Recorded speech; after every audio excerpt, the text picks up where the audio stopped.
La notizia della morte di Giovanni De Col, scomparso ieri pomeriggio all'età di 86 anni, si è diffusa rapidamente in città. L'ultimo saluto sarà mercoledì alle ore 9 nella chiesa di Santa Maria Assunta nel borgo di Malamocco, al Lido di Venezia, dove abitava.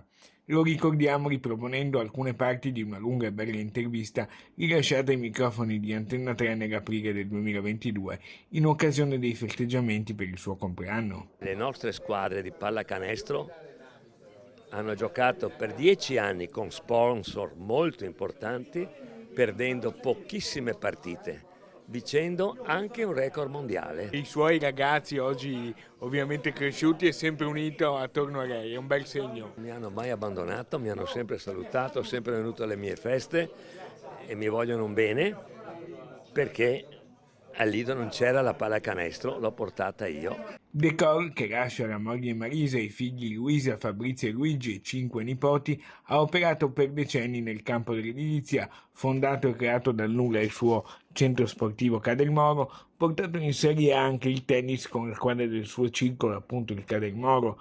Aveva un rammarico, non riuscire a vedere completata la piscina olimpica al Lido di Venezia. Mi auguro che qualcuno capisca che portare una piscina olimpica al Lido non è portare una gara di nuoto, è da portare centinaia di persone che assistono alle gare ai campionati europei italiani. Il basket, come è cambiato in questi anni, i suoi anni, il basket di oggi?